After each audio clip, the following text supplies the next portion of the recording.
Hello guys, I hope you all are doing good. I am Vishali Kikan and we are discussing the optical communication. Today in this video we are going to talk about the cylindrical optical fibers. So the most of the optical fibers that we are using are cylindrical in nature, and till now we have discussed about the modes in the planar optical fiber only. So let's extend our discussion to the cylindrical optical fibers, and today we are going to talk about the modes in the cylindrical optical fiber. We all know about the wave equation. The wave equation is given by this equation: del square psi is equal to mu e del square psi upon del t square. So in the place of psi I can represent e as well as h. So del square e can be represented as mu e del square e upon del t square, right? Similarly I can have equation for h as well. So del square h is equal to mu e del square h upon del t square. So this is how I will be getting the wave equation for electric as well as magnetic field.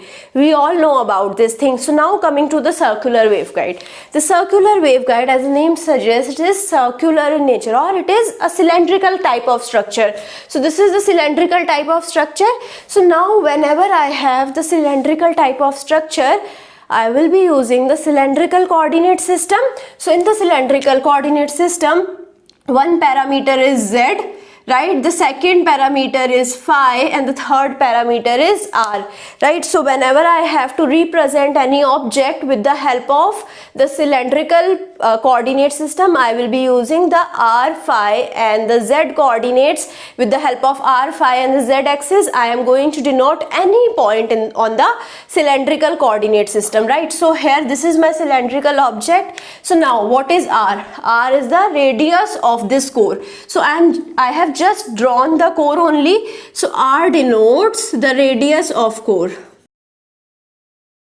right? So any cylindrical object will be having different radius, which is denoted by the coordinate r, right? So now if I have any field which is present over here, so this field is making some angle with the center, so this angle is denoted by the phi, right? So we will be having another parameter which is denoting the given point in the cylindrical coordinate system, which is phi. Phi denotes the angle at which the point is located. And the third parameter is the z. Z is the lateral distance inside the optical core, right? So this is the core, and here we will be having this lateral distance. This is z.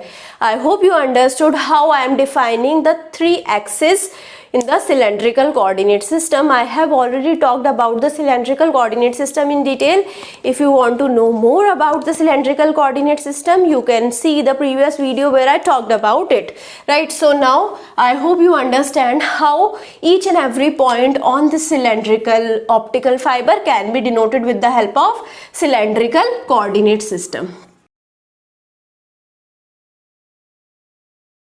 So now coming to the order. So the modes are denoted with the help of the order.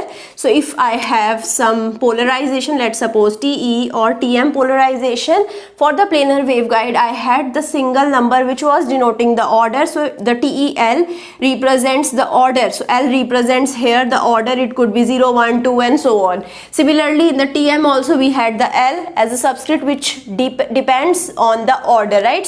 So here also in TM also the order could be 0, 1, 2 and on. So now when I talk about the cylindrical type of optical fiber or the circular optical fiber, so here I will be having the two dimensions. So if I denote any of the field over here, we will be having the two orders because of the two-dimensional nature.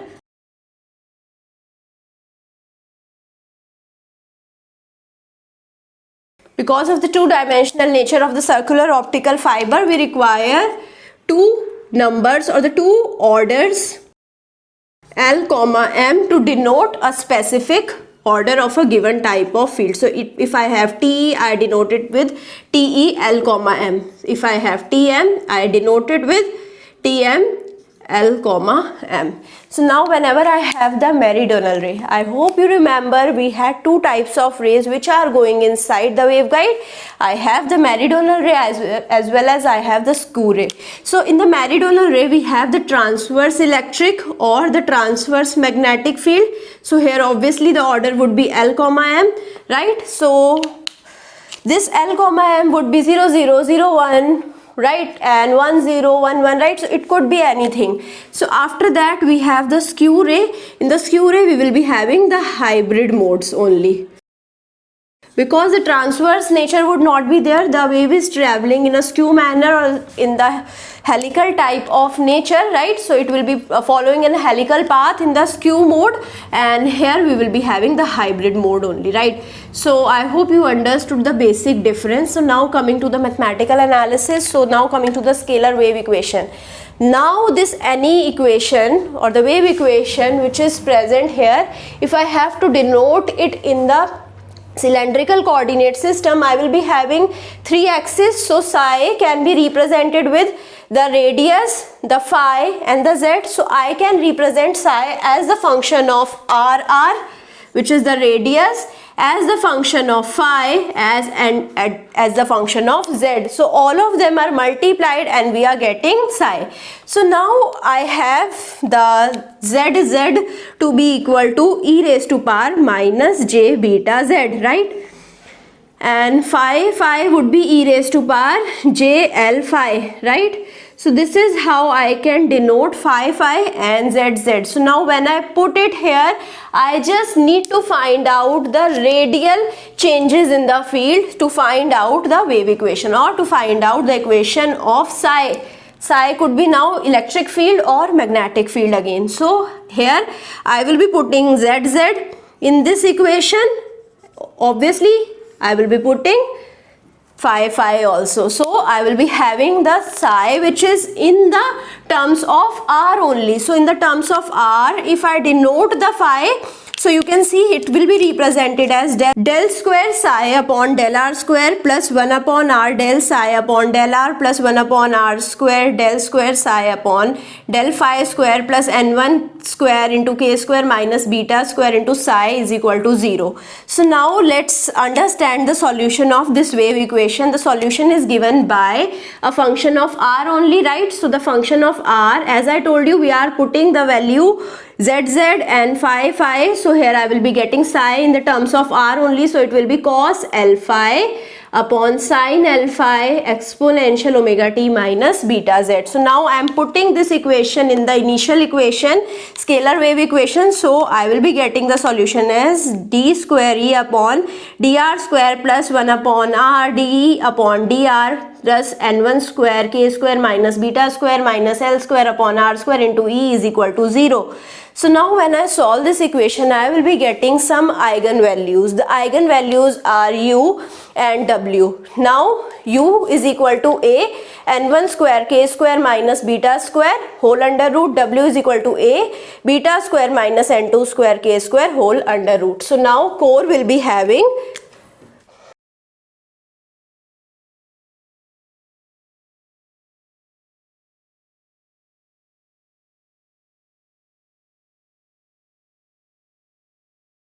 So we know in the core we have the finite field at the center, which is denoted with the help of Bessel function, because we know the 0th order Bessel function will be having the finite value. So now here you can see this is the Bessel function at the y-axis. On the x-axis I am denoting r. So at r is equal to 0, you can see if I have the 0th order Bessel function, it is denoted like this. Right, so here we will be having the finite value at j0r, right? So now coming to the j1r will be denoted like this. This is my j1r, and after that I have j2r.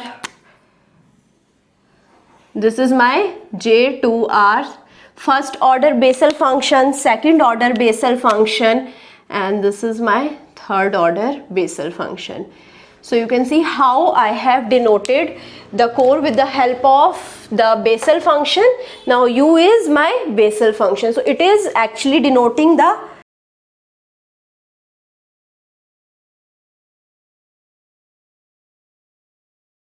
U is denoting the radial phase parameter. Now coming to the cladding, we know inside the cladding we have the diminishing field which is exponentially decaying. So we know exponential decaying.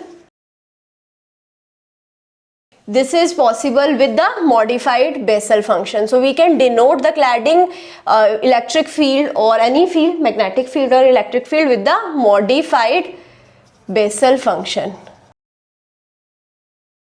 Right, so what is the diagram of the modified Bessel function? Here I will be having for K0L or K0R to be specific, and for K1R. So this will be exponentially decaying and it will reach almost up to 0. Right, so this is how we will be having the modified Bessel function, and the modified Bessel function is having the eigenvalue. Now W is the eigenvalue which is representing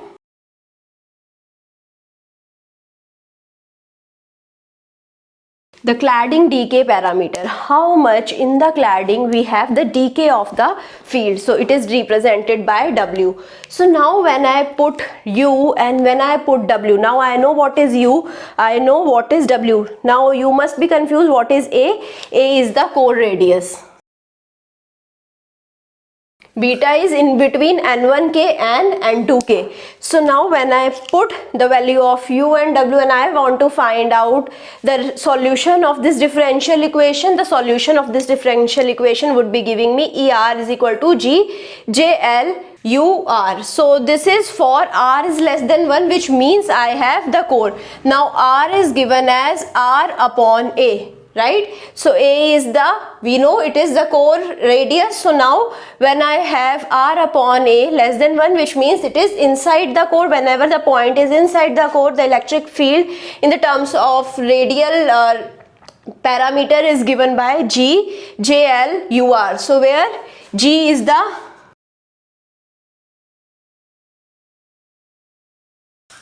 the amplitude coefficient. So now here if I have R is greater than 1, which means the point is inside the cladding. So you can see here we were specifying it with the terms of Bessel function and with the terms of eigenvalue U, right? Now in the cladding we are specifying it with G JL UR into KL WR upon KL W. So here we are specifying it with the eigenvalue W, and now here we have the modified Bessel function, right? So now V is the normalized frequency. V is a very important factor. We need to understand what is the normalized frequency. Normalized frequency is given by under root U square plus W square. So if we square both of the eigenvalues, we take under root, we will be getting the V, right? So V will be equal to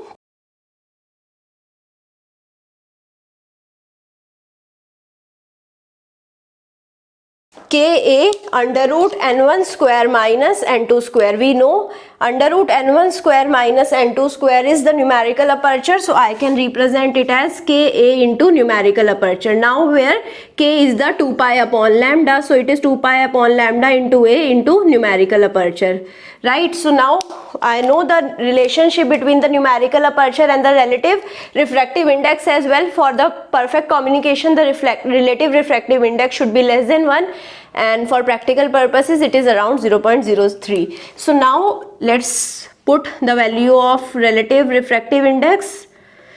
So it would be 2 pi upon lambda A. Instead of NA I am going to put N1 under root 2 delta.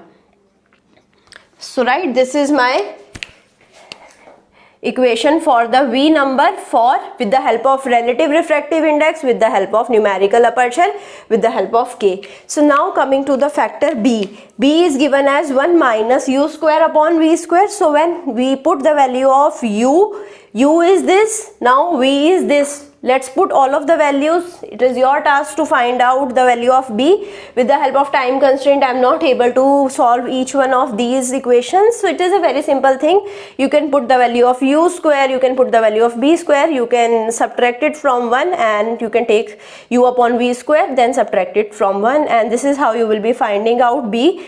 B is beta upon K square minus N2 square upon N1 square minus N2 square. So how I can represent it?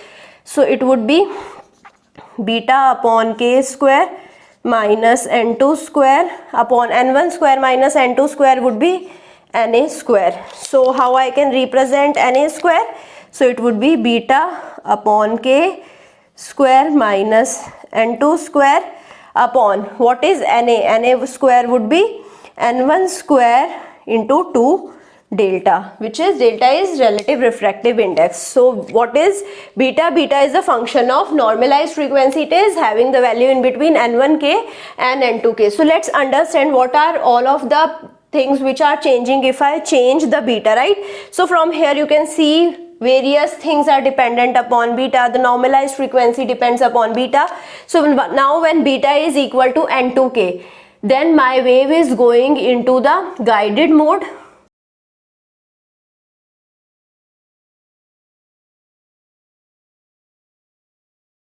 Or I can say I will be working in the cutoff mode when I have beta is equal to n2k, right? So now when the beta is lesser than n2k, then we will be having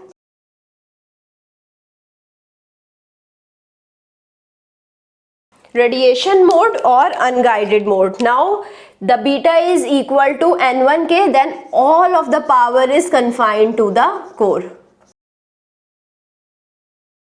And this is how we can analyze the modes in the circular optical fiber. So I hope you understood each one of the things that I have discussed. Some of the things you have to remember in this video, some equations you can remember to save your time during the exams. And I hope you like this video. If you have any doubt, you can put the doubt in the comment and I will be trying to resolve your doubt as soon as possible. I hope you like this session. If you like it, please push the like button, subscribe to the channel, give me your valuable feedback, share it with your friends. Thank you so much.